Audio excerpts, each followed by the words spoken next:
¿Qué tal? Muy buenas tardes a todos. Good afternoon, everyone. Welcome, both to new faces who've just joined us now and to those who are here to the bitter end.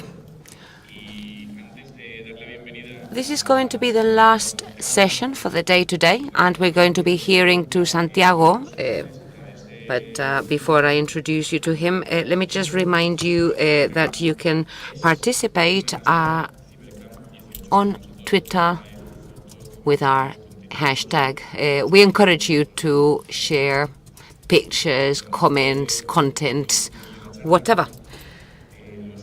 So, let me give you a little bit of background for the next session. We have more and more threats to information security, and this struggle makes it very clear that we need to further protect our data as much as possible. Handling information can be enhanced through machine learning, and we're going to be hearing from Santiago Hernández Ramos about how to do so effectively. Santiago is Senior Security Analyst at CyberSOC at Deloitte. He has a master's and a PhD on information science at the University of Zaragoza. I'm sure that you will make the most of this workshop, this session. And welcome, Santiago. The floor is all yours. I hope you can hear me okay.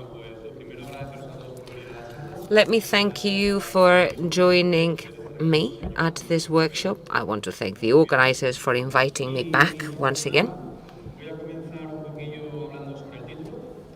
So let's start with the title as such, which is Machine Learning, Our New Ally for Information Security.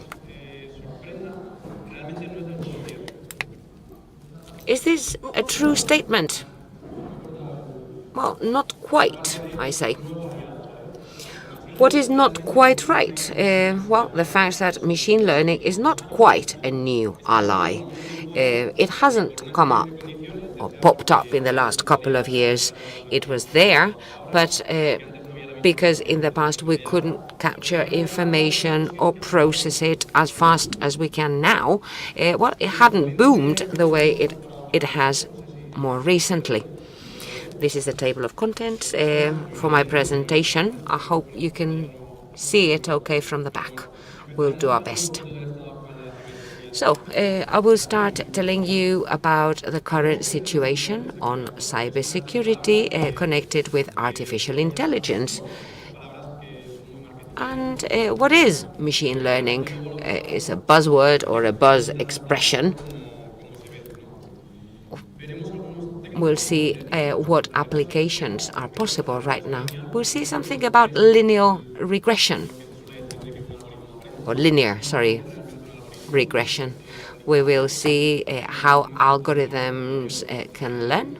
Well, I don't know if learning is the word. I think that is a buzzword in that case. And then more advanced techniques like classification, clustering, anomaly detection, and then very simple techniques that you can probably use for basic security in any company. I don't think we need this information because I've already been introduced to you before starting. So let's see the current situation. What is our starting point for cybersecurity here and now? Very briefly, at least, I would like to stress a number of points. For instance, even though in the last few years there seem to be many more cyber attacks, more companies impacted and at a larger scale, that's what we hear. But in fact, threats have not changed that much in the last few years. So that's good news, right, for us to detect them. It is true that they're more large scale, more people and more companies are impacted, but still, malware, ransomware, different types are the same, very much the same, or very similar at least. I also wanted to tell you that the fact that we have more cyber attacks or more larger scale cyber attacks led by maybe mafias, shall we call them, rather than by loners. Well, as Charlie Miller says, behind and over and above all of this, what is at the end of it? What is it? Well, is the bottom line is money. It's economy that matters.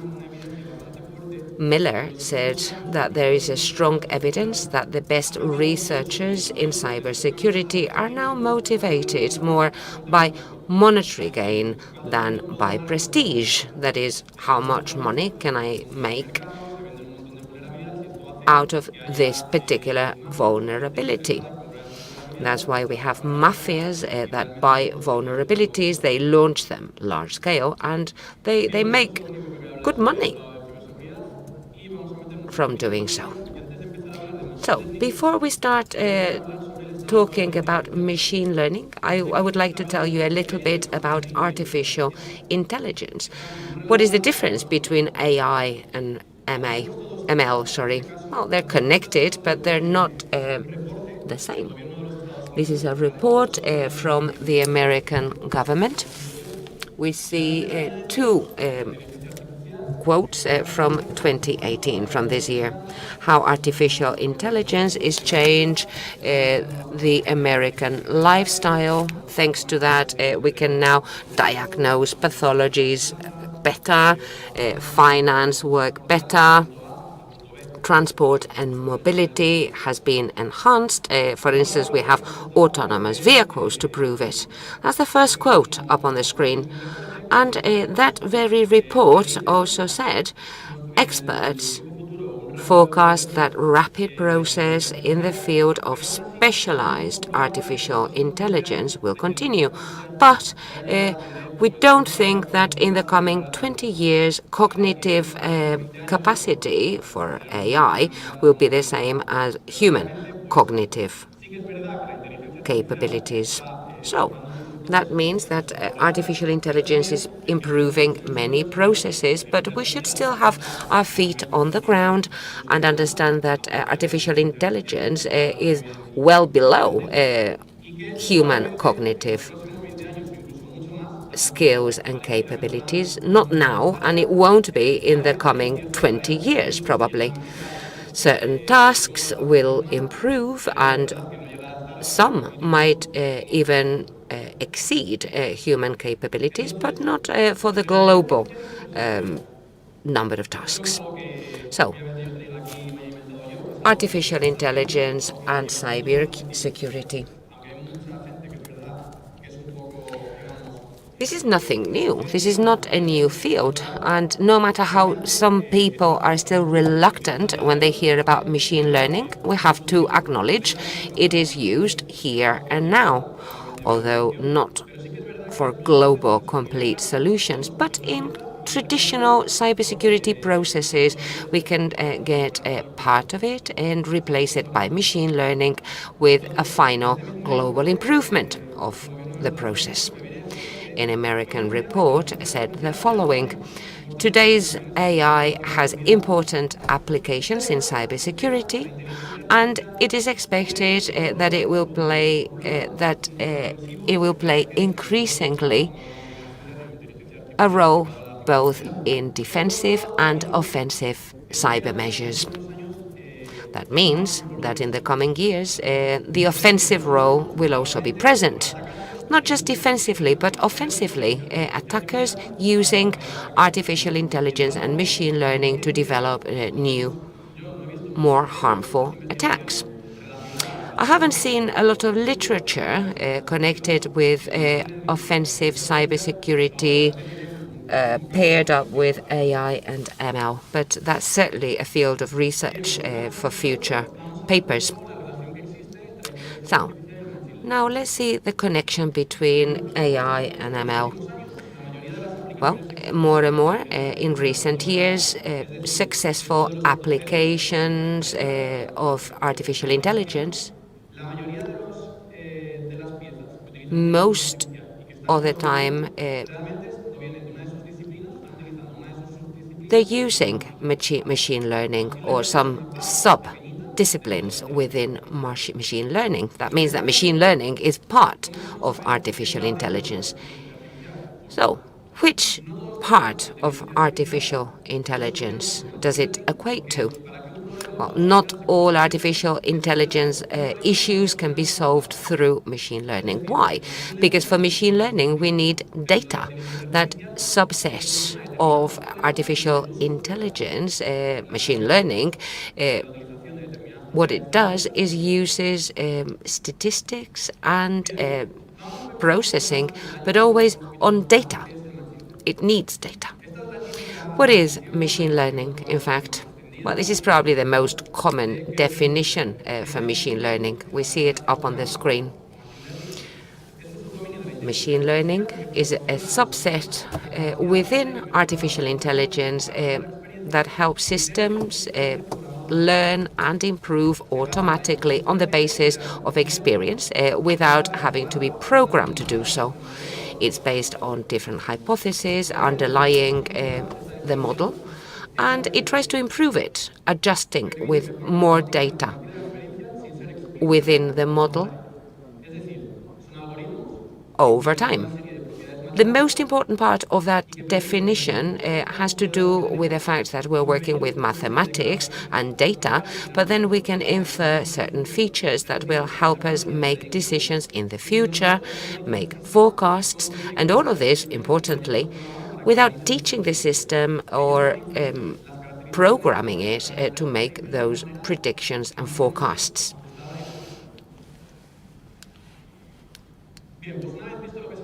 So, we now know what machine learning is, although some of this is quite complex, on adjusting the model or the parameters of the model. We will see more about that shortly. And then what types of machine learning do we have? One of them would be supervised learning. We'll see later how we define learning, but let's just remember that one of the subsets within machine learning is supervised learning. That is machine learning where there's a mapping between input and output based on pairs. That means that we have a set of data where we have an input value, output value. We give that to the algorithm. We then give the algorithm an input value, and it will automatically come up with the output value for us. We'll see more details about that later. And then supervised learning is divided into two different types: classification and regression. What's the difference between them? An algorithm using supervised learning and using classification, it means it tries to predict or forecast discrete values. That means they're clearly limited. For instance, is an email spam or not? That type of classification. Whereas in regression, the prediction is, or attempted prediction, is for continuous values or neighboring values. For instance, how much does this house cost? Well, I tell the algorithm that it's a 3-bedroomed house, and then it can predict or forecast the cost. Let's see now more about regression within supervised machine learning. Let me give you an example. We want to predict the cost in euros of handling an insurance claim, depending on the system or the equipment that's been affected. For instance, in a security auditing, we find a security failure that involves 100 different PCs within a company. Well, how can we calculate and forecast what cost would be involved in an attack to that system? We need to start by finding other security incidents that happened in the past, see how much those cost, and check up against the number of PCs were involved. Then on a graph, how would that look? Well, something like this. This dot here is an incident where 50 PCs were impacted and the cost was 100,000 euros. This is another case with a cost. This is just a way to portray the data in a more graphic manner with that line. So the machine learning algorithm basically builds a model for prediction. Look at this very simple example where the model seems to fit quite well like so. That line would join the dots on the incident that we've had in the past, and that line would tell us what the trend is. So let's predict how much a security incident would cost where 75 PCs were involved. I have the input variable there, 75 PCs, and that's the result, 175,000 euros. That would be the predicted cost. This is linear regression, where that straight line is the function for that forecast, for that prediction. What about supervised learning, in this case focusing on classification, as opposed to regression? In this case, we're predicting a discrete value. Is this particular email spam or not? In this case, how am I going to predict it? Depending on the spelling mistakes, the number of spelling mistakes, and the number of the exclamation marks on that particular email. Why? Because spam tends to have those too, right? So in a small subset of emails, I study and see which ones were actually spam or not, and count the number of spelling mistakes and the number of exclamation marks on real emails, right? Well, this is just a very tiny example with a very small subset. Look at this email, for instance, with 4 spelling mistakes, 6 exclamation marks, and it was spam. How do we know? Well, because we've classified it. We know it's not a prediction. Well, our function could then predict it like so. This would be the function where a particular email has to be checked for those 2 elements. So if it's on the left of the function, it would be a legit email, whereas if it falls on the right-hand side, it would be classified as spam. Simple example. Another important area for machine learning is non-supervised learning. In supervised learning, the idea was that we had a set of pairs for inputs and outputs, that is, PCs affected and costs involved. Right. What about non-supervised learning? Well, it would be machine learning where a function would be predicted with data that have not been tagged, that is, not classified or categorized. That means that we don't have the output value. Let's go back to the spam example. We have a set of emails. We don't know if they're spam or not. We categorize them for exclamation marks and spelling mistakes, and we had the line or function. So that information was given to the machine learning algorithm as to what happened in real life, so that it could then predict it. Not in this case. It's non-supervised, so the algorithm doesn't know which emails are spam or not. We just give it the data and the set of emails. In non-supervised learning, machine learning, we would end up with a structure that makes sense. Let's look at this situation.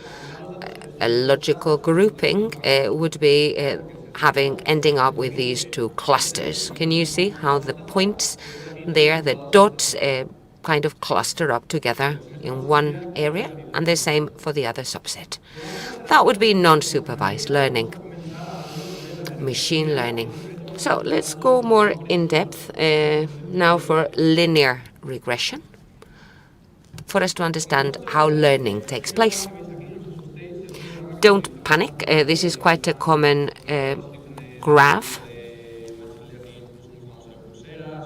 For instance, Coursera uses it for their machine learning courses. This is a new way to define supervised machine learning. In this case, we see that we have the training data sets that are fed to the learning algorithm. As a result of that, the algorithm creates a function that we label as a hypothesis or hypothetic function based on previous incidents. So after that, we can have an input variable, the number of PCs that were affected, and then the function would decide on the forecast or the prediction based on the training examples. Let's go back to the idea of costs after a security incident. How would a linear regression algorithm work with this totally made-up set of data? With a number of PCs that were affected, the cost in €1,000 after a number of incidents where we had those problems in whatever company or in a number of companies. So this table is exactly the same here. It's just that on the right we had a graphic representation. Any idea what this means? This is the function for a line on a graph, straight line. The machine learning algorithm then is fed the input data, and then on the basis of that, it adjusts a function so predictions can be made. So let's start with a very simple function, right? The straight line, something that we learned back in primary school. Let's start by replacing with random parameters.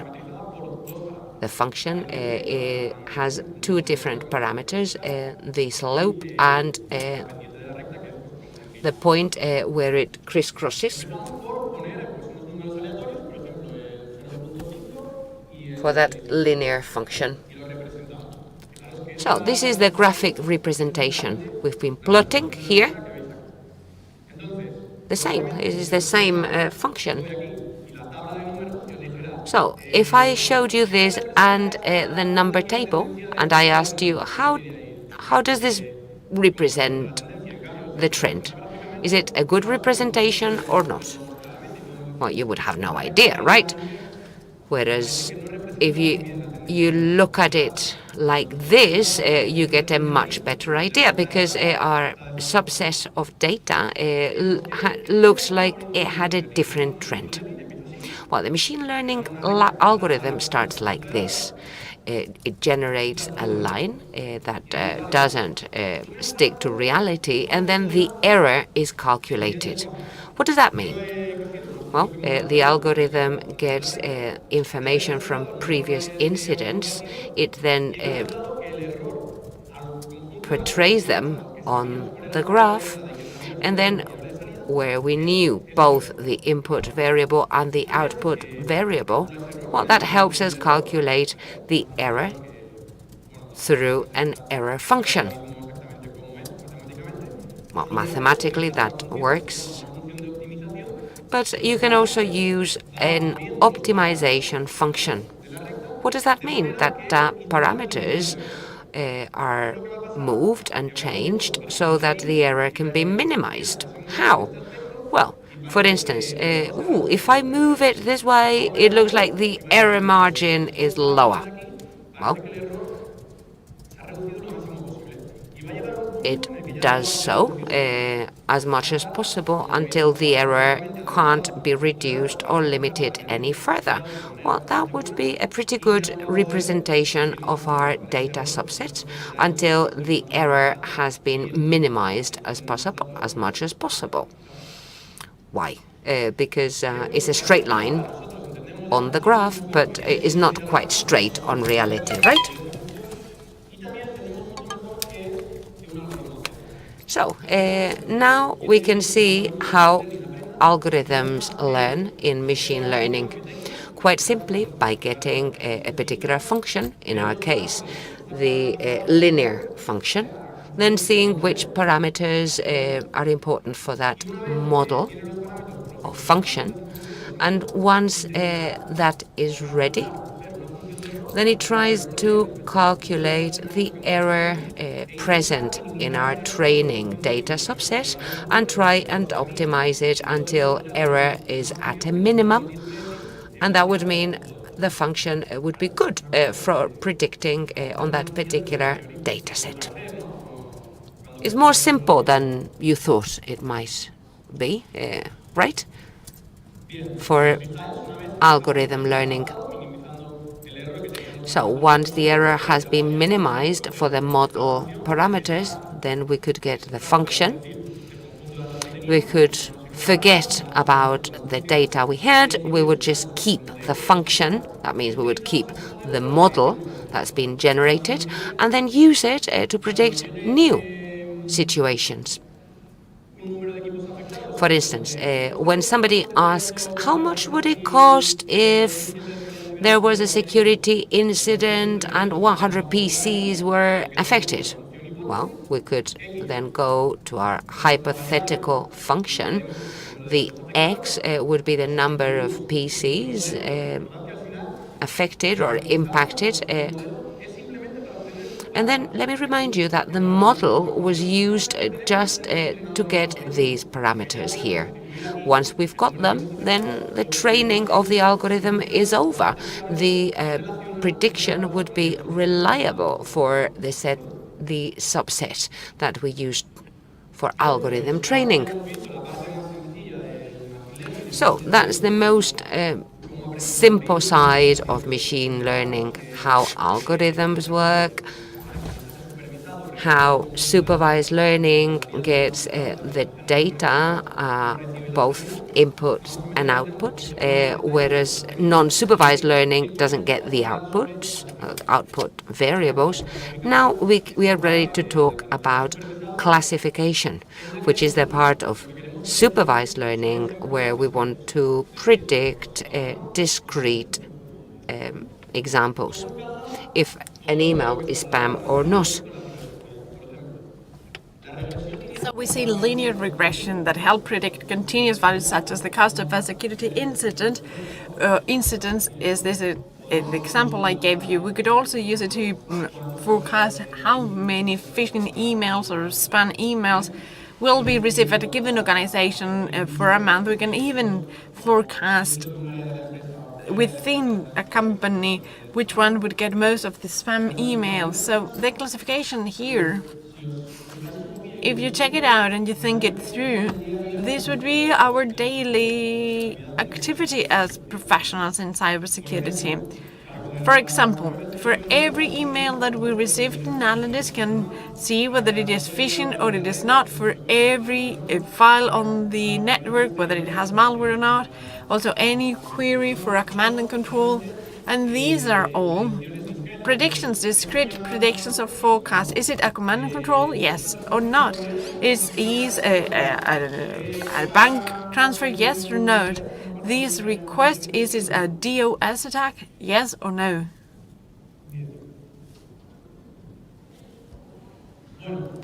So, we also need to consider when we talk about classification is the fact that many companies nowadays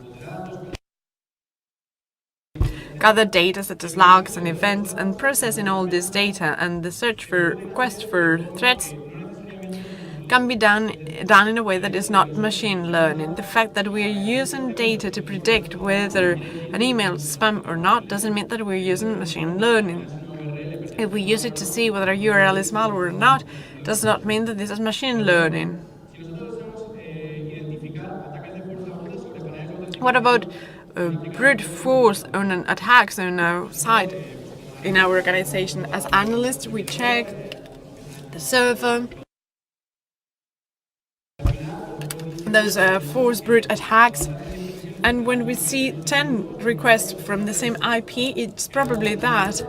So we create heuristics and we say that if there is more than 10 requests, it's brute forcing, and so you block it out. This would be a way to attack or block it based on data from the logs generated, and this is not actually machine learning. So where would we start thinking that something is machine learning? From the previous example, as you can see, we might say, okay, how come we've decided that 10 was the optimal number? Why a minute of time? This is done based on the analyst's experience. Over 10 requests in 1 minute as brute forcing. For machine learning, that subjectivity does not exist. Machine learning is using algorithms processing the data history, as I said before, inferring optimal classification standards following mathematical principles. So the difference between this and this here, we're contributing that part of subjectivity by the analyst, but with machine learning, what we are doing actually is that every parameter up there are inferred by the algorithm through a series of mathematical principles. And here, let me show to you this exercise and how we can use this very simple algorithm we've seen, which is a classification algorithm, logistic regression for spam detection. Here, for detecting spam, I'll use a set of data, which is trick 7. You can download it from the internet, which was collected in 2007, a series of real emails, if I'm not mistaken, it's 75,000, and that are made public so that the spam detection is improved. We gather all these emails, and if you see,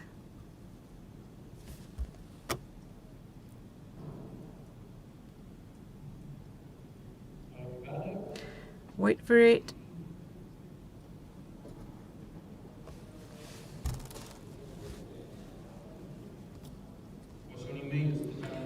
This is raw emails that you have run and return, and everything that email has if it is new, instead of how it is rendered by the email client.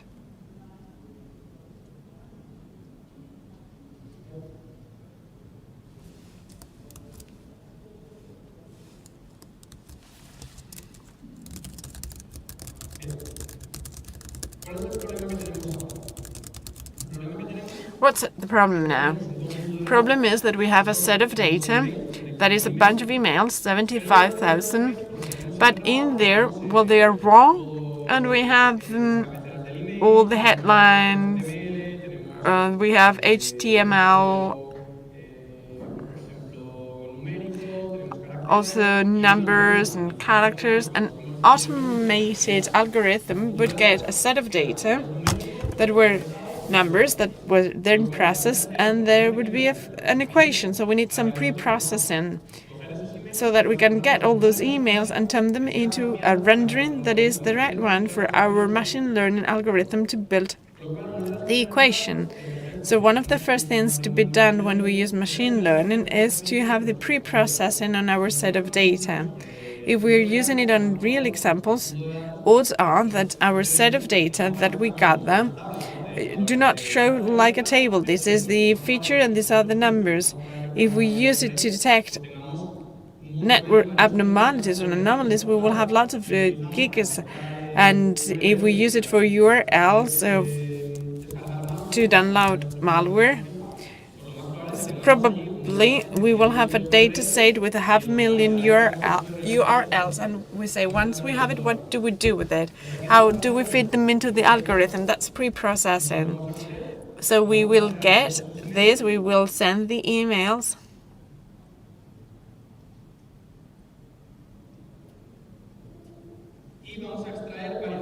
and we will take out several things. We will remove the headlines. So far we are not interested. We will just keep the body of the email. If there is tags or HTMLs, we will strip it, and we will just keep what's inside of it, whatever is going to be rendered. And once we have it all, we'll be using.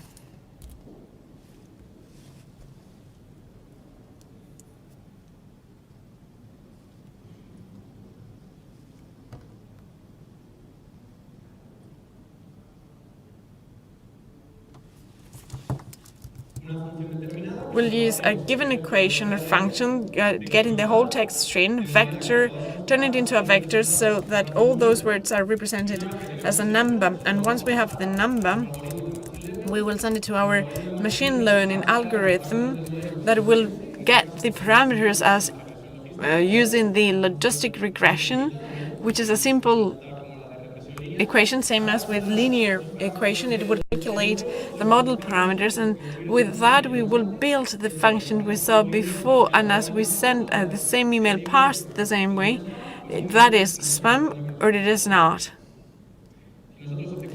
So if we were to run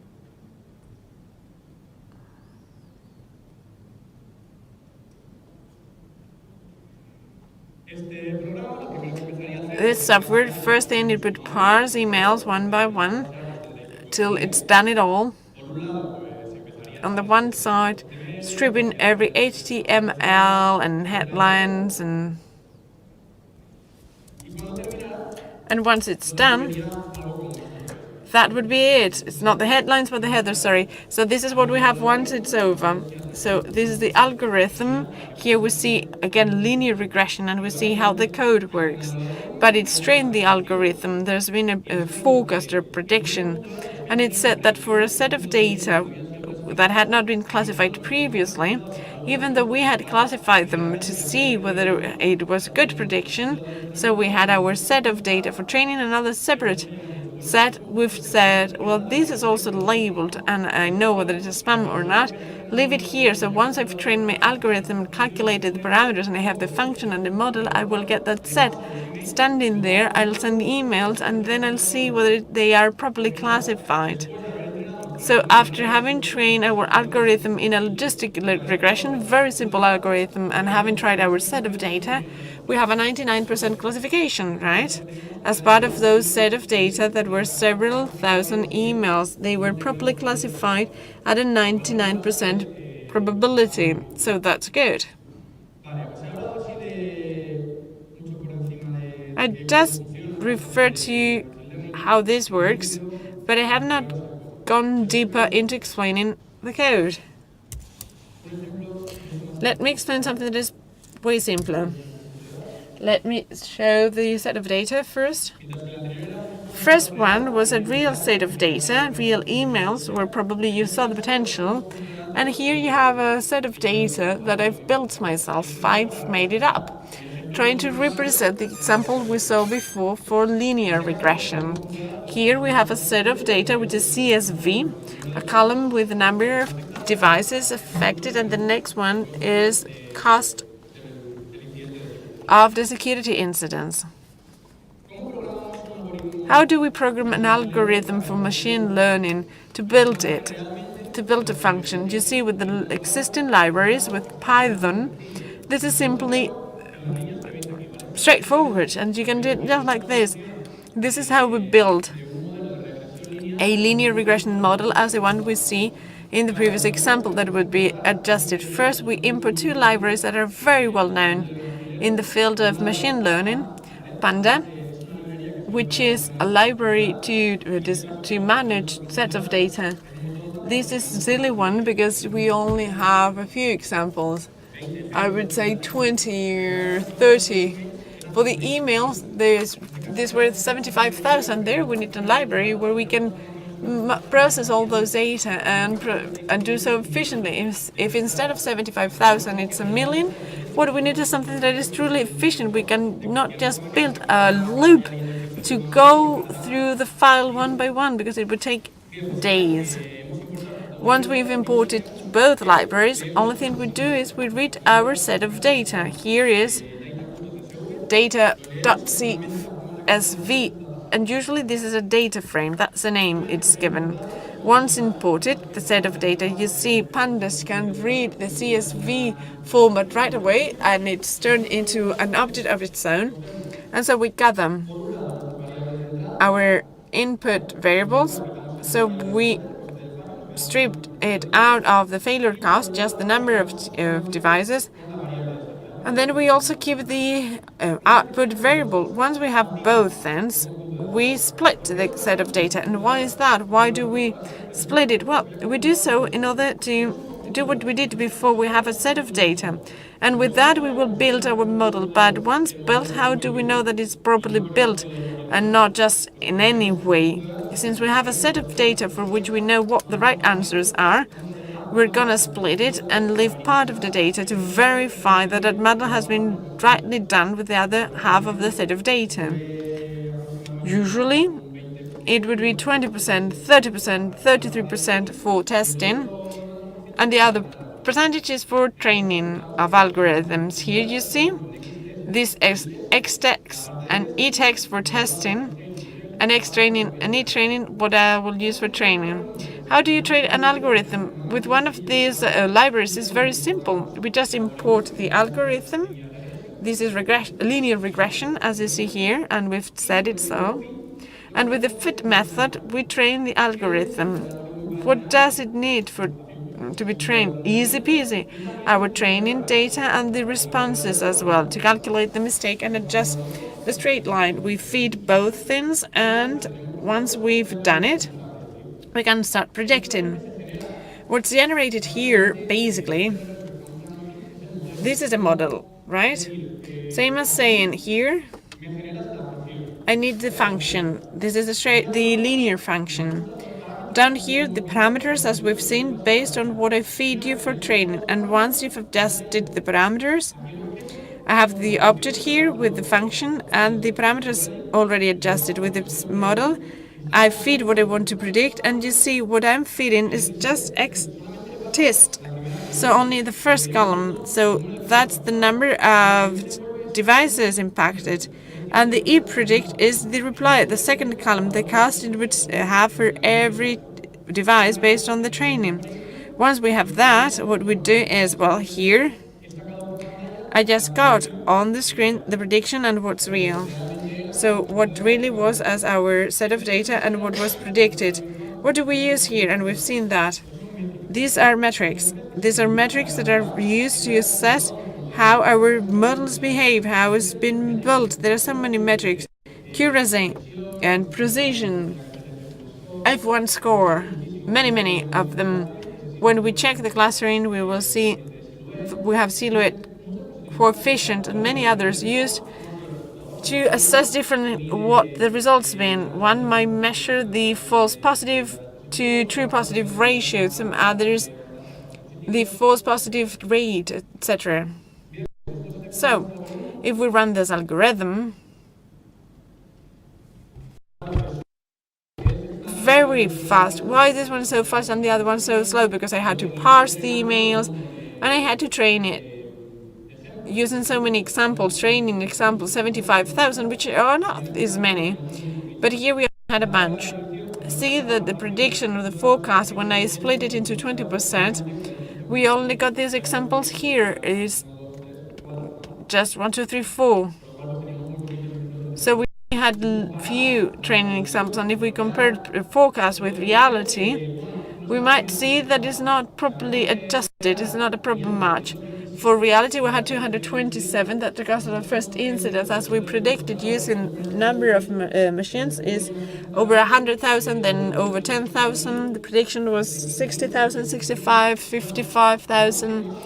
So it seems that the ratio is preserved, but it's not properly well fine-tuned. It was not the right one. And why is that? Well, it happened because we only had a few training examples.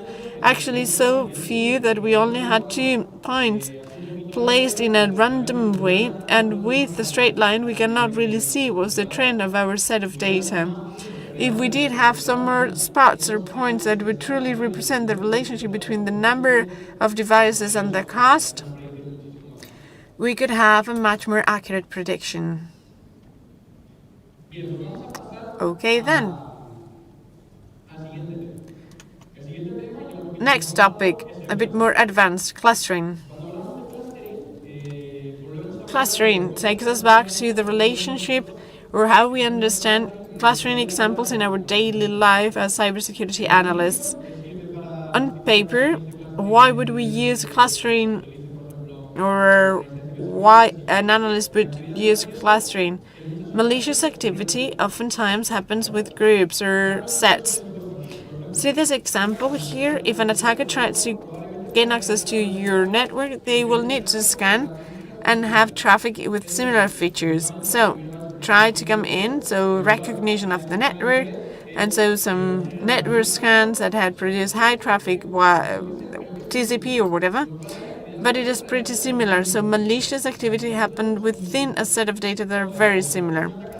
Then if an attacker tries to exploit an SQL injection, they will try several similar sequences before they find the right one, such as the name of the table or the parameters that are the right ones. If an attacker performs force brute-in, they will be trying several of them. Brute forcing, that is, several of them. So probably they send similar phishing emails to many employees. This happens with sets. And that's clustering for security. Clustering is just another kind of algorithm for machine learning, which is based on unsupervised learning. Here, our set of data, we will have so many data. We don't know whether they're good or bad because we have not classified them before. What's the goal here? So if we have a large amount of data, so let's say that we have a large amount of logs, and we'll be using a clustering algorithm to bring together all those data and logs into groups that follow similar features, and when looking to them, we can start somewhere and it is easier. As we think that malicious activity happens as part of a group or in groups, probably one of those small clusters of our millions of logs, we will have some logs that are part of a malicious activity. So if we are developing a threat hunting, we are a threat hunting team for a company, and we're trying to check threats in the company without knowing what we're looking for, and we have millions of logs to look into, a good starting point would be clustering techniques, as we will see in a minute. So here you have it. The idea is to have the grouping of data, as I said before, and something important here. Once we say these data are grouped, we need to see how to group them. This would be through the proximity concept. And I refer to proximity here, but you might say, okay, proximity, but what do you mean? How do I know that this URL is closer to this one? Doesn't make sense, does it? So this is measured with metrics. Metrics would be a specific way we use to assess the proximity between points or spots. Let's see this basic example, something we can see in our daily life, but it's not considered machine learning in our definition. We would choose one or several dimensions and define every cluster as a group of elements that share values in those dimensions. When you hear dimensions, what we are saying are just columns. In the past, before, we had only 2 dimensions in our set of data, so we can represent it there. We had the number of devices and the cost of the incident. That's easy to represent, but usually our set of data will not have 2, but many more, 10, 20, 30. This cannot be represented graphically. So we can use a clustering technique which says 2 dimensions, okay? One is the number of devices and then, or endpoints, and then everything else. Values shared are a group. This would be just a basic example of what's used by the SQL example or group. Let's move on to more advanced cases. This is the first machine learning or clustering algorithm. Probably one of the most popular algorithms, which is KMEANS. KMEANS have several features. The metrics to measure distance. This is about measuring proximity between points and bringing them together so they are the closest. So understand that scenario or premise that it all happens in groups. So proximity concept is measured with that instance, with the Euclidean instance. The great feature here is that it's easily scalable to larger groups. So it's an algorithm that is used for production settings because of that, because we have millions of data, and maybe other advanced algorithms are not so useful for scalability reasons. But then there are some other considerations we need to consider, and I'll refer to that. And how does KMEANS work? KMEANS works as it follows.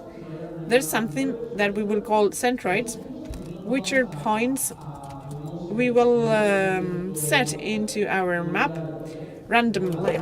Do remember that, as we said, that there is a table and a graphic representation, same here. So this would be our set of data. We have a table, and we will randomly initialize some of this data. We will decide how many there'll be. All of this, once initialized and once they're inside of our set of data, we might say that they will be assigned data or that are closest to them. We started there, and the closest are allocated. This is all on the blue because they are closer there. Once all those points have been assigned to the centroids that we've looked into, we'll calculate the distance of every spot and take the average and move it as close as we can and back again to the beginning. So we move our centroid. So first it's all on one, then we calculate the average, and then back to the average for everything. Then some here, and then to the middle or the average again. And then we stop moving that around when we see that they are not moving anymore. When it comes at that point where they don't move anymore, we think that every of those has reached a state where every point that have been assigned to them are part of a cluster. And you see that there. All of them combined are a cluster because we've moved the average around those centroids. So what is to be considered when we're using this algorithm? I meant to share this with you, but I wanted to make it clear. So the analysts need to know beforehand the number of clusters, since it is us who indicate the number of clusters need to be initialized and will be moved around.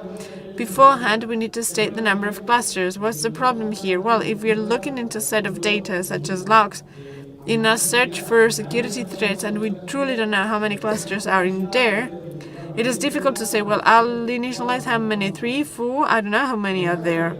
And if we had a set of tag data, or we knew what we're looking for and the results we're looking for, we can choose 1 to 3 times the number of tags we have. If we have a set of data where we say, well, inside of this, I know there is 1 million items, but there are 3 threads in it, we would get those tags there, all those, and say initialize 1 to 3 clusters, right? 3 times the number of threads. Here it would be 3 to 6 or 9 as well. And we use them and see how they group together, and then we check the clusters.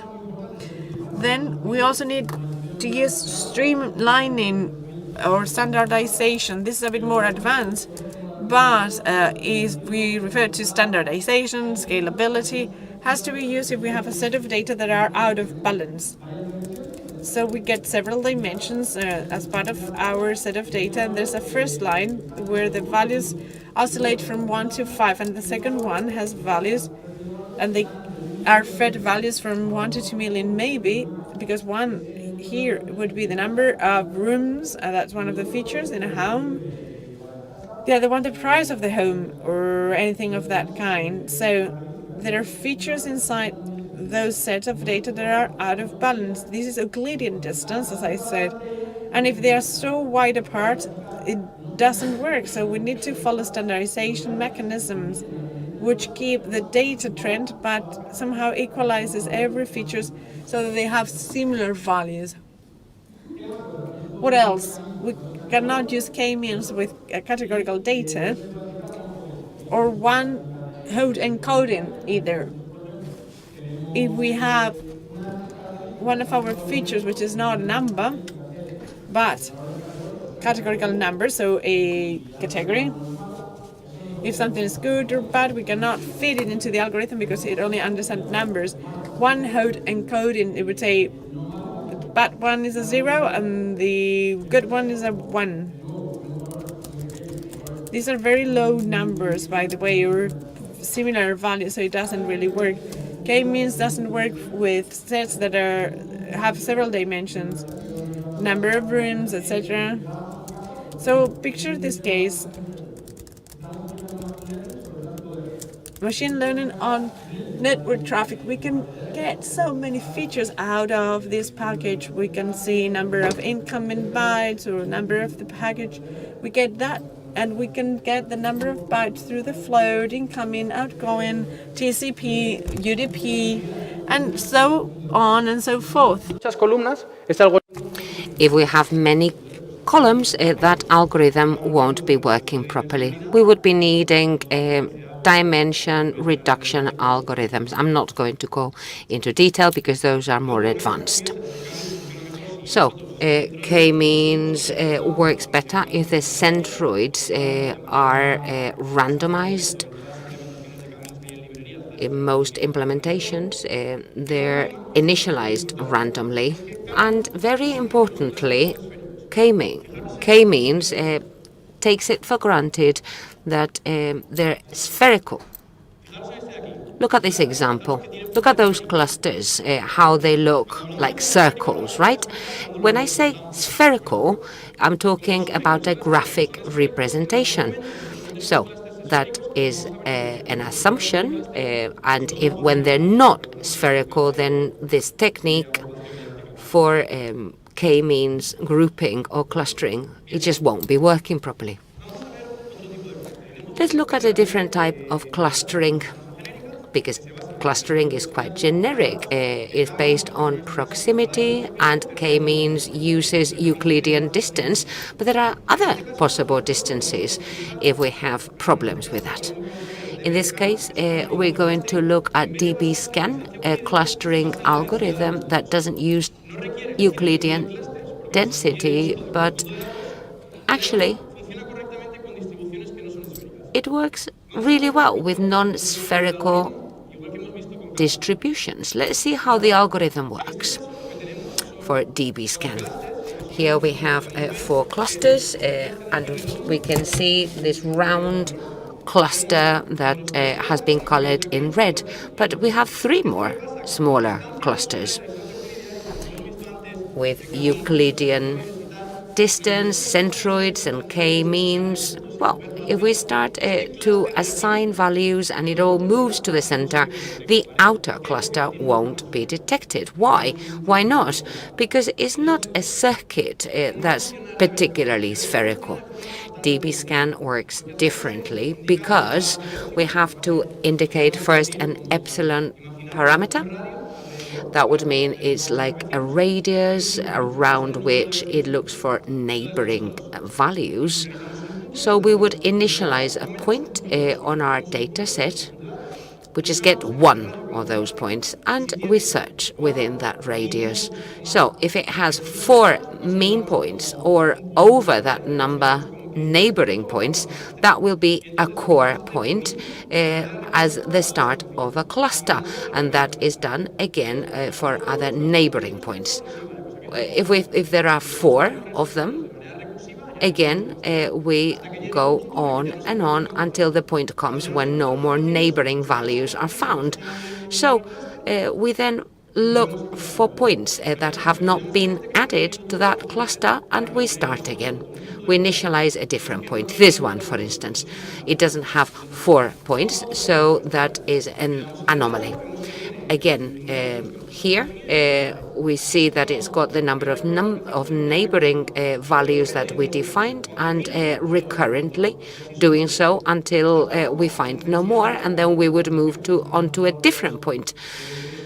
We see then density for clustering to be able to cluster points even if they're not spherical. DBSCAN doesn't work properly when we have different densities, logically. Then the selection of epsilon and mean point parameters are the basis for correct functioning of this model. the radius and the number of neighboring values that define a cluster. That's what we need. We don't need to define the clusters beforehand, but we do need to define those parameters. So that will be the basis for the algorithm to work properly or not. It doesn't work properly when we have many different dimensions for that type of data set. And before I show you an example, I want to warn you that you need to be very careful not to alter the density if the set is subdivided into subsets. We have our data set. We need to check how the algorithm works. So that means we need to leave some data for supervision or monitoring without a tag, or at least the algorithm doesn't need the tag for clustering classifications in this case. But we could have the tag and then feed both the data and the tag, and then on testing during that phase we could check to see how the classification into clusters went, to see if all malicious examples went into a cluster and the legit into a different cluster, or if they're mixed together.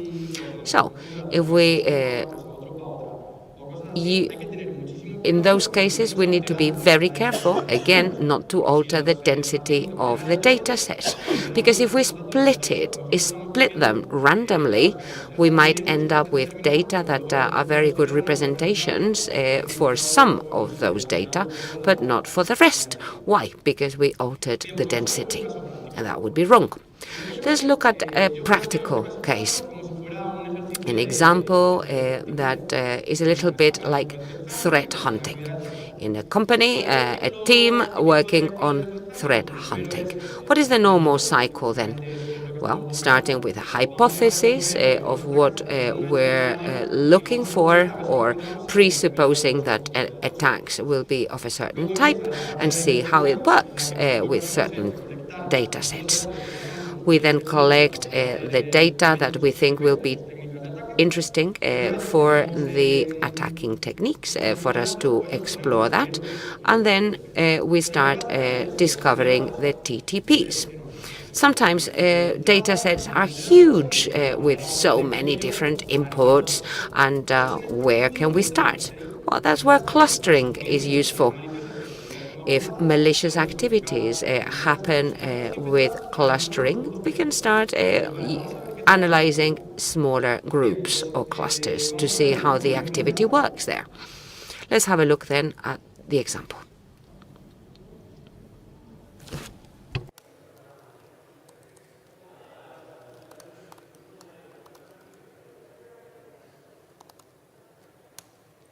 El ejemplo que tengo planteado es el siguiente. Here is our example. I start with a set of URLs, legit URLs, and then a set of URLs that are used for malware distribution. Overall, it's about 500,000 URLs. Which ones belong to malware distribution, which ones are legit. That's the exercise. The threat hunting exercise might be caused because some devices have been infected, and we want to find which malware have been used. Imagine 500,000 pieces of information. Where can we start? Well, if there has been classification, the clustering algorithm won't see this URL. This has been tagged so that once I have my clusters, I can get the tags and show you which URLs are malicious in a cluster, which legit URLs are in a different cluster. Does this work properly or not? Very importantly, we have the pre-processing step.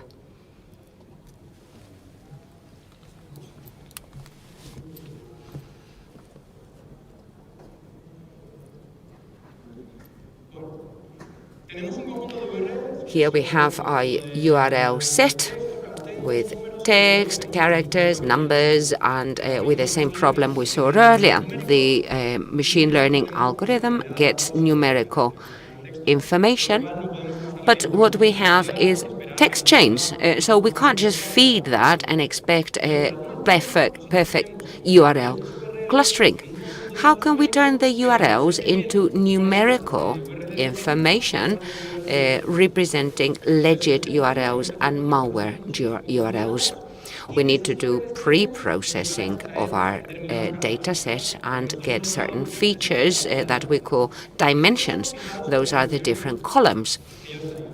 Look at the ones I've extracted. Firstly, entropy. What is entropy? Fanon's entropy says the following. Well, it finds the amount of information on a text chain. Which premise can I use? Well, this is my own idea. Extracting the entropy from the URL, and that will finally give me a number. That's the idea. So the premise is the following. When we have normal behavior on a website, on a domain, by a user, the idea is that the user will be browsing from one area to the other. For instance, opening YouTube videos. What would change? Just some numbers, right? Because information is quite similar for those URLs. When we calculate entropy, we see how that result is then clustered quite nicely for legit URL.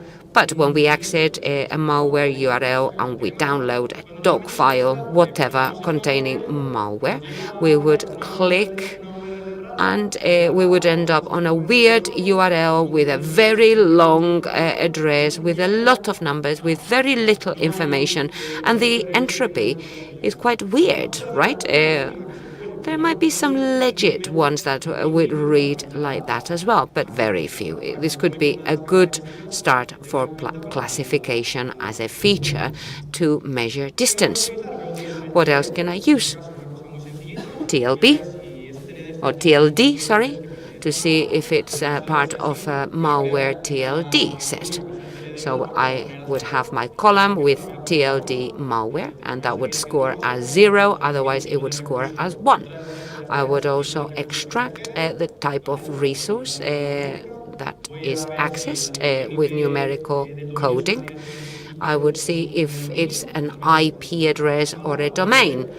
Because sometimes when we download malware, it's an IP because they haven't even got their own domain. So with the data, I would then need to make it readable by pandas or by CSV in this case. Look at this here. This is a way to justify to you here what I explained earlier.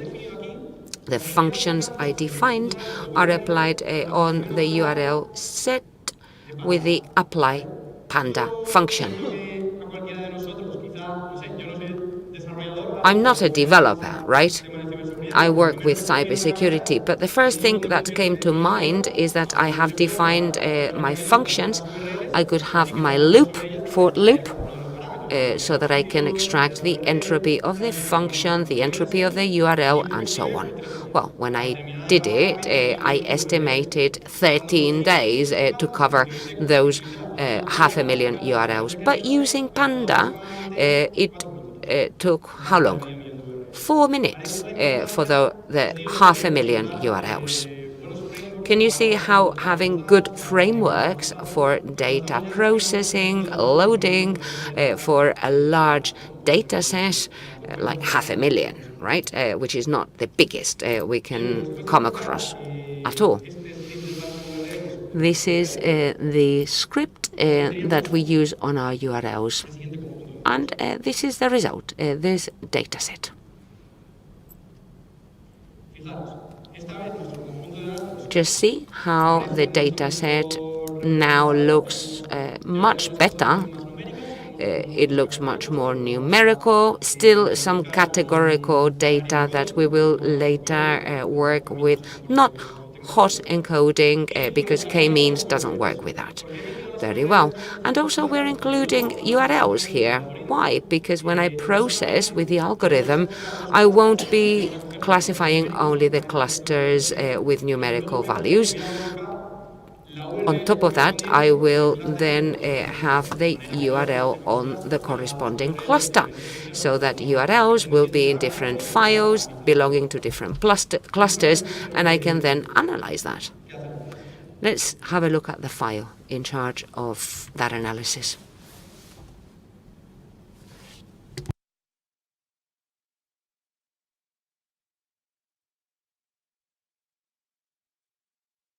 It's the same thing we saw for linear regression, the same frameworks I used earlier. This is our new URL dataset that we calculated earlier. We use get dummies, which is a Panda resource for binary encoding. We have loaded some variables that we're not interested in, so I'm going to do a drop of the URL, the entropy, no, not the entropy. I'm going to leave that out. And the label.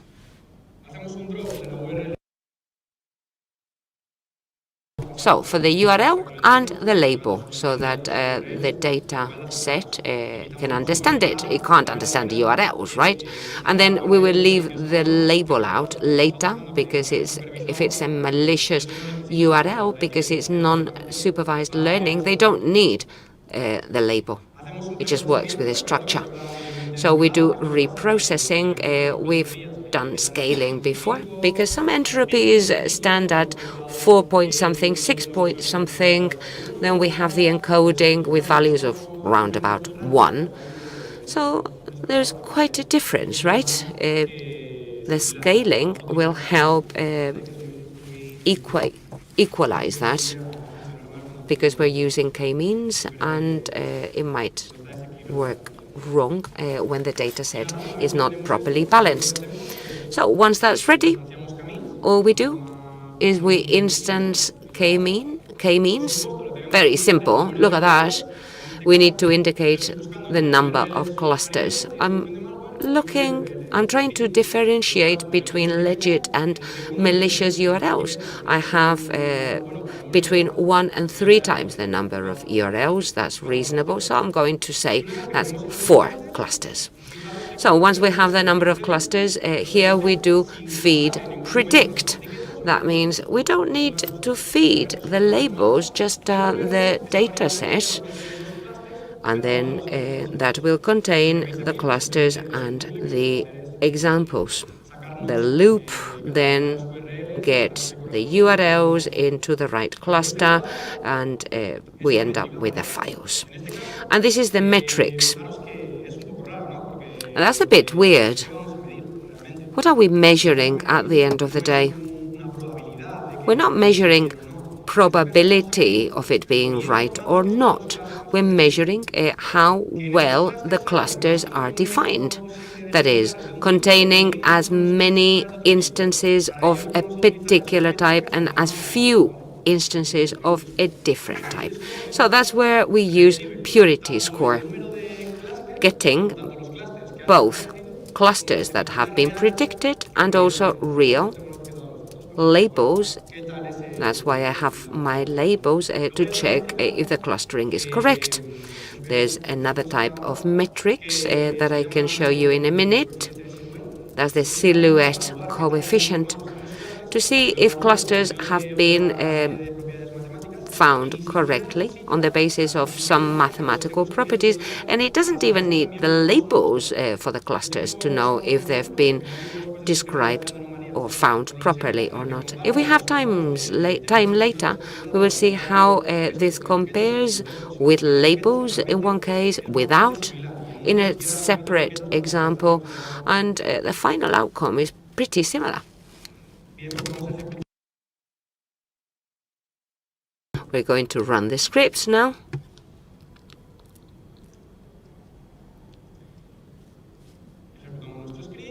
Here it is, and look how it predicts. KMEANS is often used in production environments because it's ever so fast. This is how long it took for 500,000 URLs. This is the classification. It says there is a cluster with 2,708 instances where over 2,000 are malicious. As an amazing classification. Most of the examples are malicious. Then we have 379,000 URLs where 34,000 are malicious URLs that have been included. This is with simple parameters, right? The only complex one is entropy. The rest of the parameters are very simple. And then two more clusters. One with 640 instances where 628 are URLs for malware to be downloaded. And then another cluster with over 6,000 URLs with, again, most of them being malware. Excellent classification.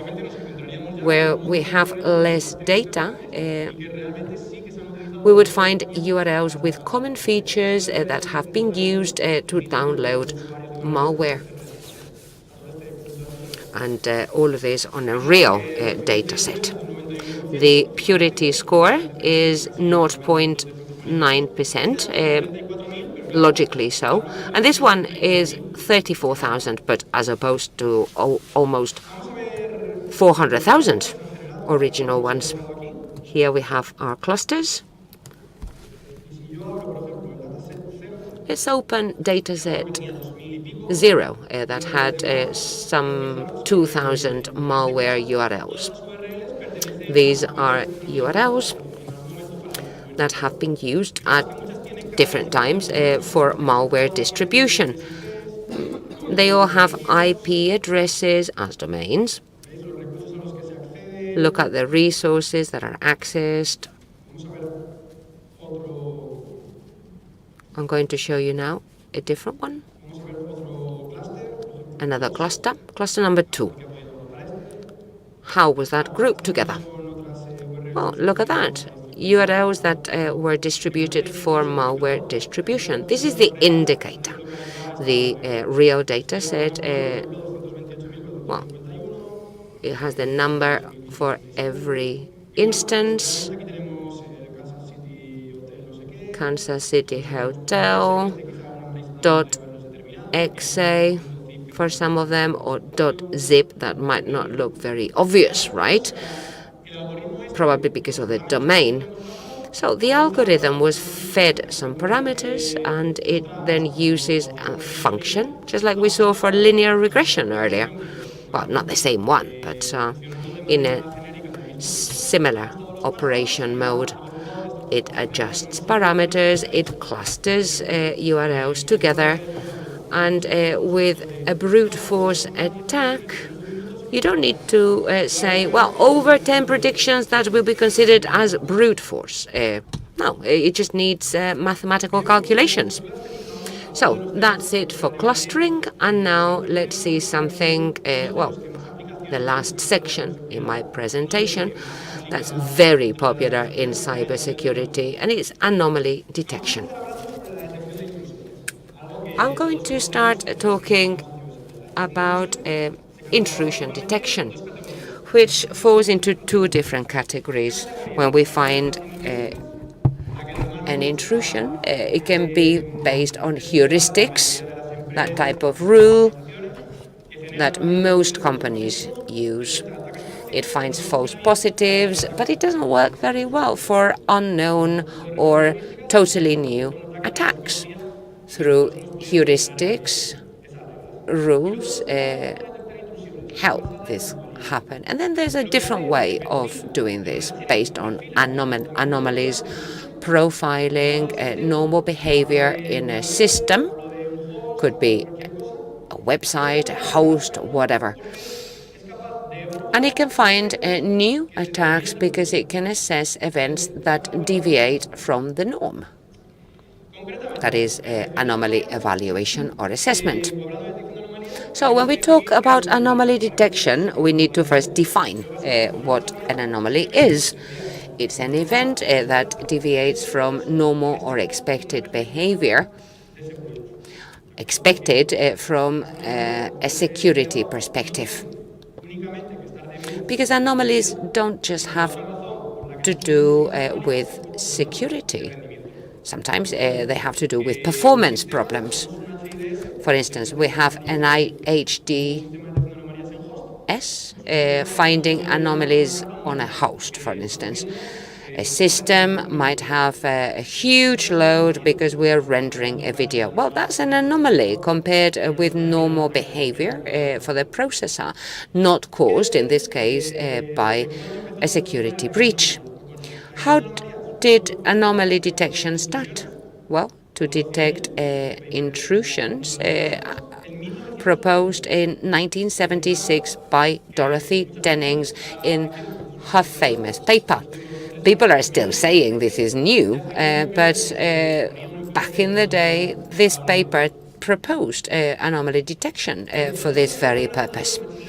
So, how is machine learning connected with anomaly detection? Here we have the definition in English, and it says that a machine learning algorithm attempts to recognize complex patterns in existing data sets to help make intelligent decisions or predictions when the pattern deviates from the norm, and what it does is finding non-trivial methods to find them. So this is a new category of machine learning that is semi-supervised learning, because some algorithms will be completely, fully non-supervised, but some of them need at least your set of legit data, not labeled with legit or malicious examples, but a set of legit examples. The system profiles a function, and whenever there is an outlier, then that will be studied as a possible security breach. So it's semi-supervised because the supervised system needs both legit and malicious examples from the real world. The non-supervised examples doesn't need either of them. We don't need to differentiate between them. And in this semi-supervised learning, it needs to know at least some of the legit examples are legitimate. The most simple example is Gaussian distribution, which is a probability distribution for continuous variables. Here we can see the density graph representing a Gaussian distribution. Gaussian distribution says the following. Don't panic when you see that formula. It says for this particular point, if I get an example there, probability will be far higher than if I get a point here at this end of the curve. So if our data are distributed according to Gaussian distribution, then we will adjust parameters just like the linear function we saw earlier. But in this case, parameters depend on variance, the metrics, and typical distribution. So let's do something similar now, but starting with legit examples, drawing the curve, the function, then adjusting the parameters, and then this function, this will then give back a probability. We would then set a threshold, a limit, so that when there's a new example, it will be assessed according to Gaussian distribution, according to the model that I've described and adjusted for my data set. And if the probability is too low or under my threshold, then it will be an anomaly. But if it's within the limit or larger than the threshold, it will be considered as a normal example. So if the threshold is here to the left, if most data are to the right, then the ones to the left will be unusual or non-typical. So malicious behavior, the idea is that is normally quite different from legitimate behavior. I bet you've often seen situations where you have the logs of our Apache server, for instance, and we try to detect SQL injections. And normally, when that happens, the requests are well defined. For instance, with the same reserved words, quite predictable. But in an attack, SQL injections are longer. They might use unions. They might add other requests for the database, or using reserved words that are often not used. So logically, if we have profiled our normal requests, then we will easily find anomalies, and that will tell us something odd or nasty is happening. How does the algorithm work with Gaussian distribution? We would select characteristics or features that can determine an example or define it as anomalous. Then we would adjust the parameters for the model. Well, the algorithm would do that. And then, given an example, we would compute the probability. If it's below epsilon, our threshold, then it will be classed as an anomaly. Let's see a practical example for anomaly detection, applied in this case to banking frauds with credit cards. This is the normal flow when we pay with a credit card. Well, this is how I've imagined it. I don't really know all the details. We pay with a card for authorization, then the merchant bank is involved, the issuer approves the payment, and then the reverse route until the payment is confirmed.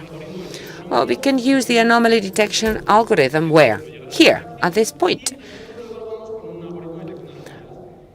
With an anomaly detection algorithm, if the transaction is classed as anomalous on the basis of the transactions that individual normally makes, then it has a high probability of being malicious or a fraud.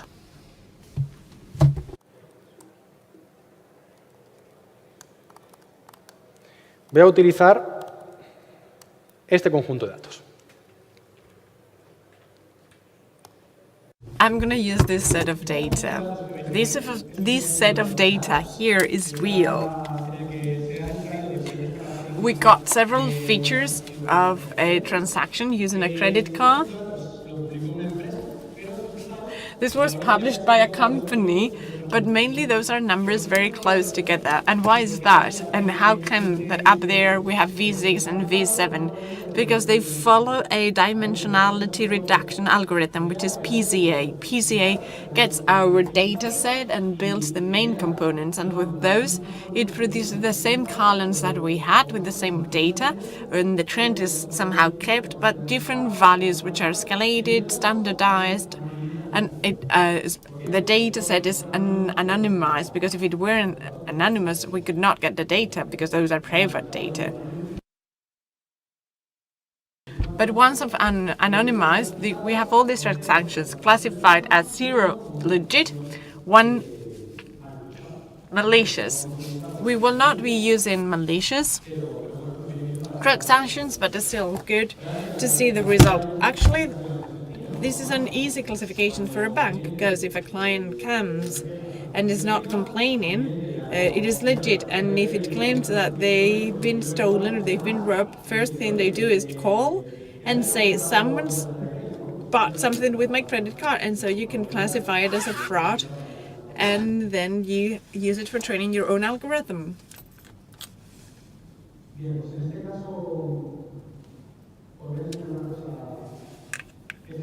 Let me show you what should be done.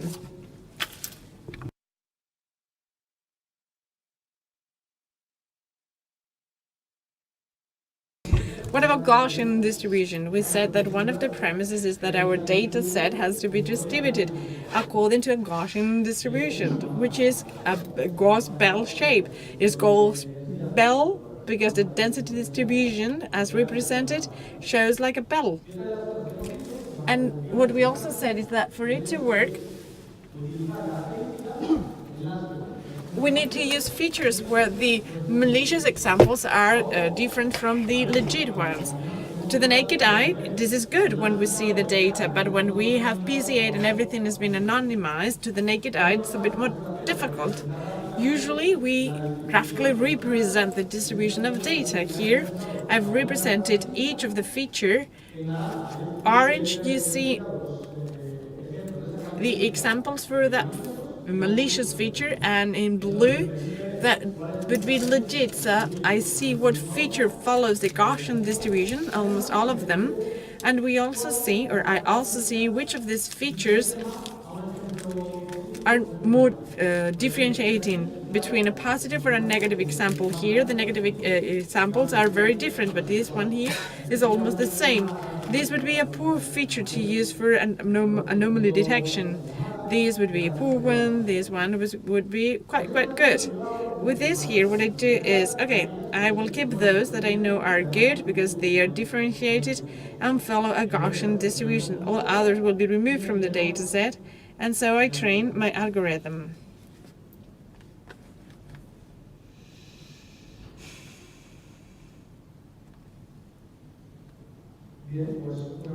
Okay.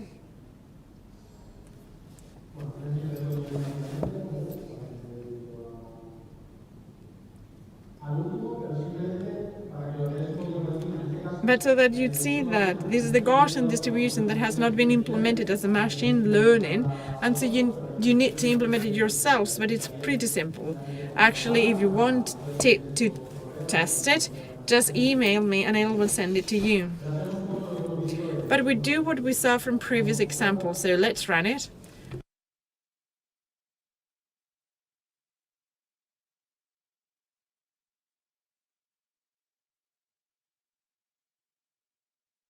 This is something I haven't told you, since I need to have a threshold, a limit, above which I would think it's an anomaly, but I don't really know what the limit is here. So what I do is I try different limits. I get my data set and split it into two or three, and one of them I use this for testing. So this is for casting. I see the labels, I see if they match a malicious example, and I say yes, it's a match. Here, so this is a good threshold. No, there's too much a difference. This is a bad one, so I keep the best one. Since the data set, I've been using it for limit selection. I cannot use it afterwards for testing. And why is that? Because it might be there's been what's known as overtraining, which means that the limit is nicely adjusted to the subset of data, but not for the generic subset. And so I get just the same set for the limit or threshold and the same one for testing. So it's a good test because it's been selected for it, but when deployed real time, nothing is detected. And that's why it is important that when any of the parameters are gathered like that, you need to use a different subset for testing afterwards when you're going to assess it. Final result, if you check it out, you will see that it got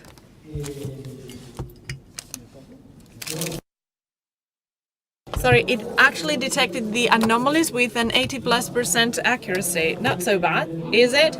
So these are legit transactions that belong to a real bank, and 82% of all cases. So many, because there's been thousands and thousands of transactions. It's been a match, and the anomaly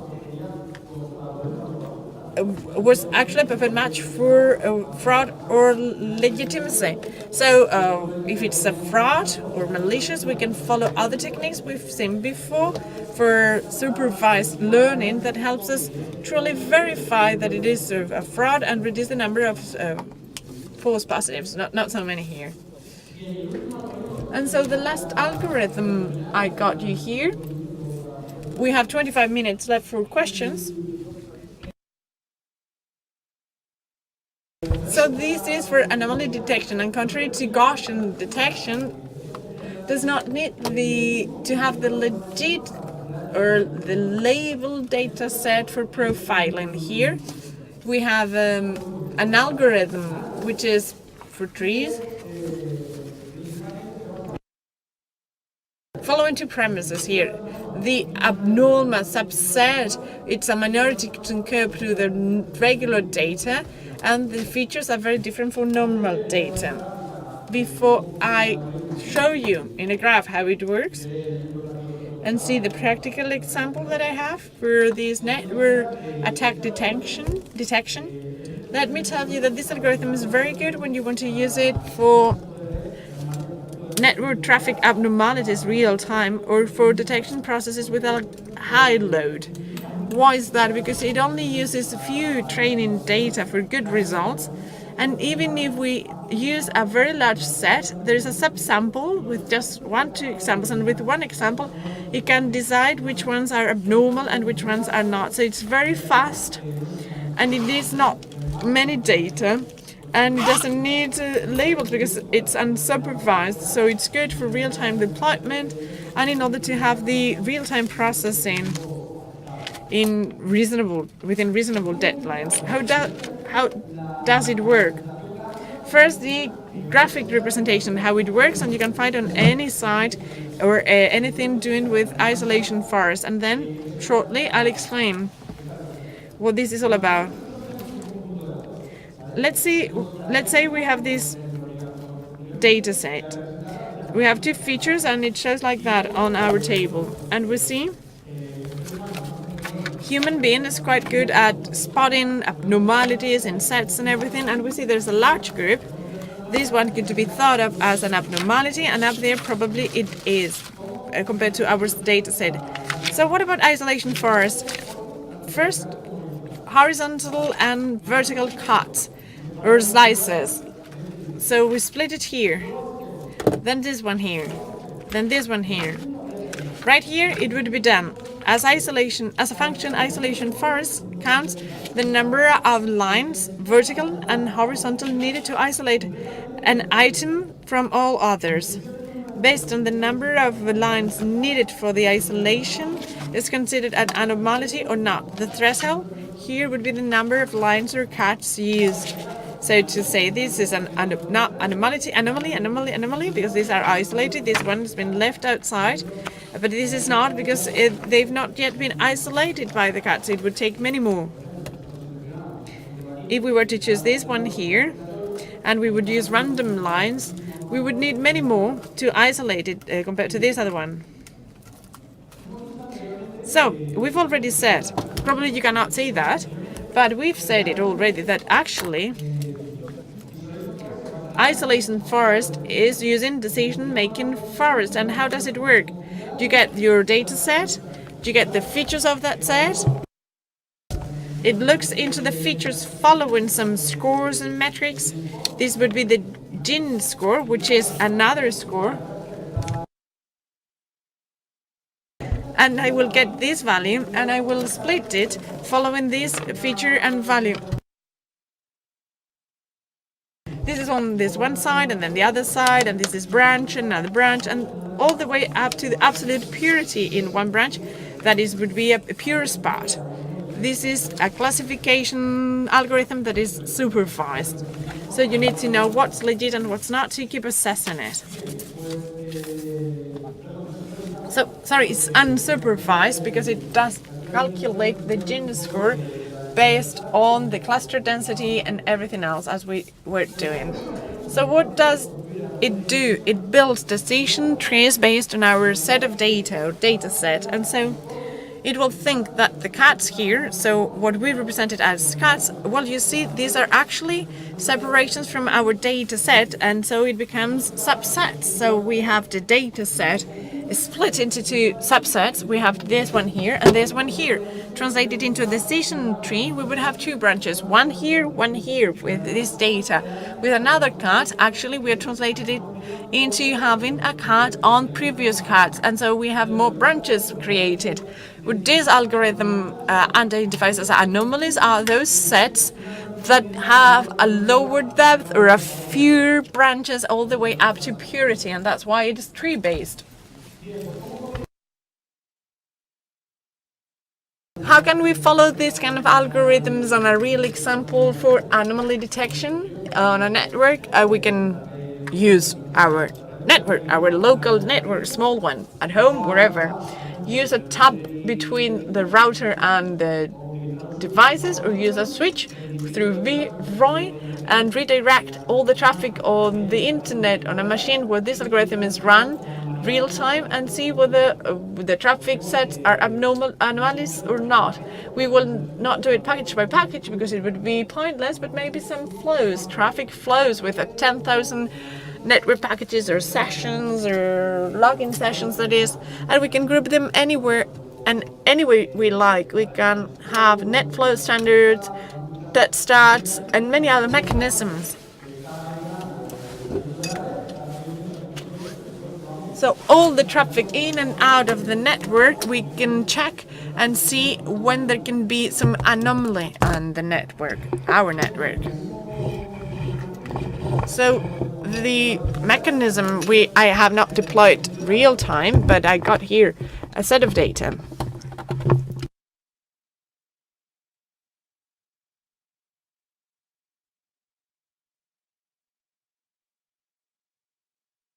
So I've got a data set here, which is already ready with some features of several network flows, and it's classified as well. Here we see this flow here, which is a regular one. You see it says normal, regular, and then the features I got here would be, let's see, incoming or outgoing items, many more things.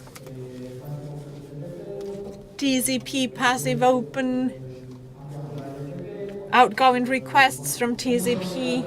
So many features and different flows for the network traffic. You just get it, parse it, as we did with the emails.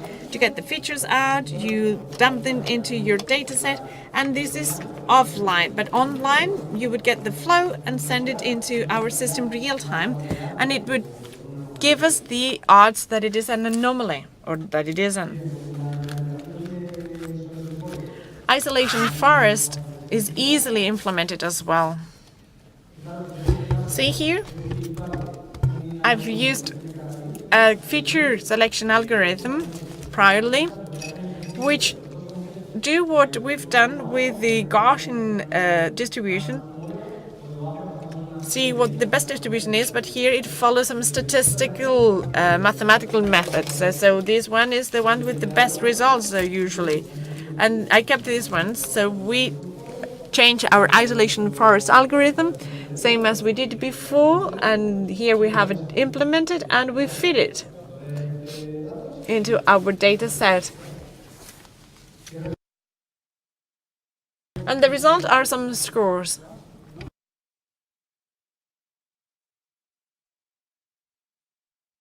So here I'm taking brute forcing on a web app. I have it on the network, and these are easily detected because you have someone trying user password and everything. So this is very different from regular queries and requests, and those flows, if I choose those flows, so if it's a 5-minute flow, that flow where there's some brute forcing, this is different from what's normal because it might be 1 per minute or even less than that. So here I find that there's brute forcing on my network, and for my set of data I had some 200 or 1,000 items or lines, but then I split the data set into 800 for verification and 200 for later purposes.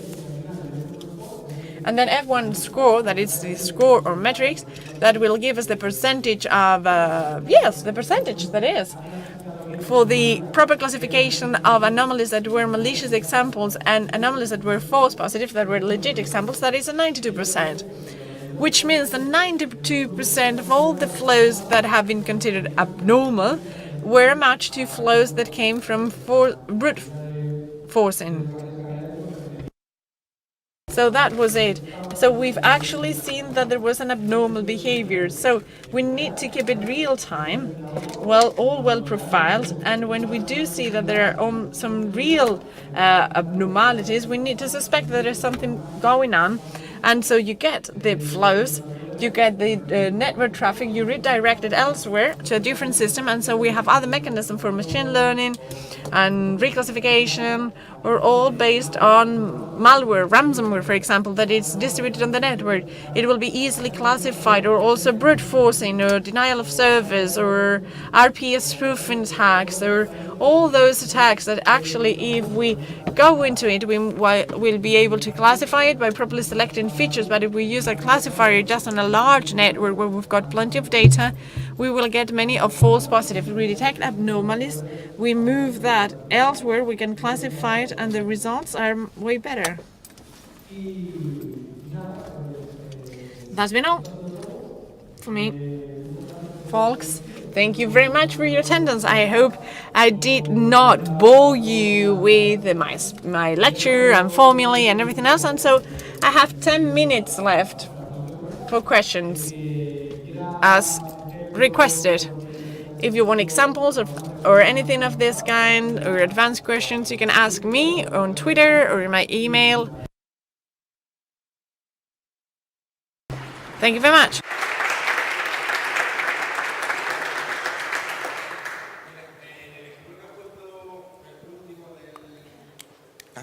Gracias. En el ejemplo que has puesto del... You gave us an example for isolation forest, and you said that was about isolating a node, right? That's when it just stopped. No, there is decision-making trees, and it would consider an anomaly is what follows a depth that is shorter. So when does it stop building the trees? It depends. You can indicate it, maybe when the node is pure, so you only have one kind of an example, or else. So you might have a data set with lots of types. It would be a huge tree, huge and unmanageable tree. So you can say, I don't need that data set or node to be pure, but I need it to have an 80% purity.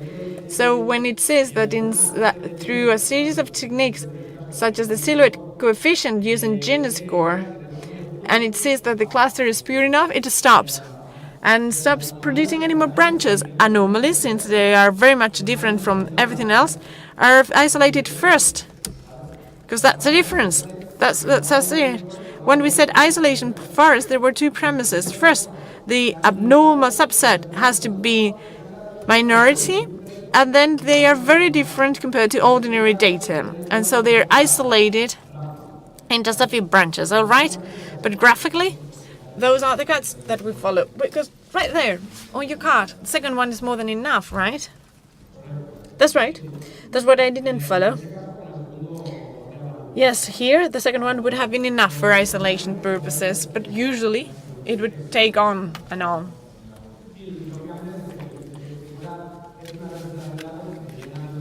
If this were a tree, we would keep with cuts all the way to the end to see what's significant, because maybe out here it would work. Any more questions?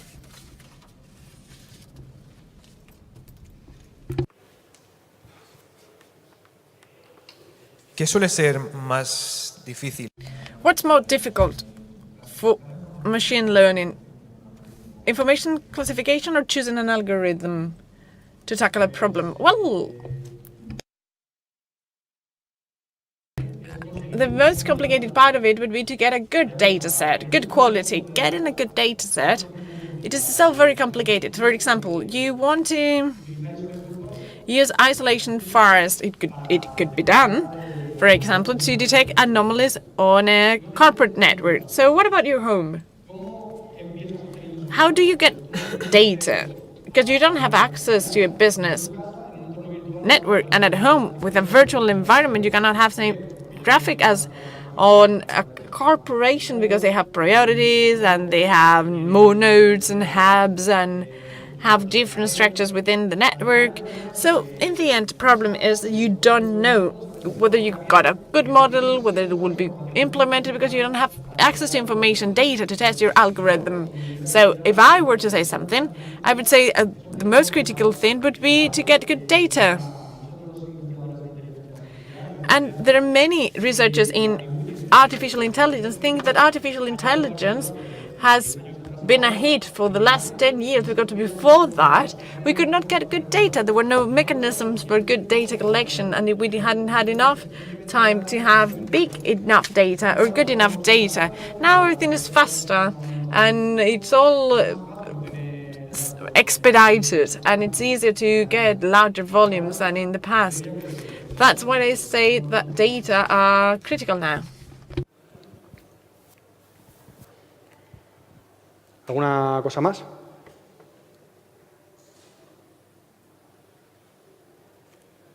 Pues si no hay más preguntas. If there are no more questions, that's been all. Thank you very much.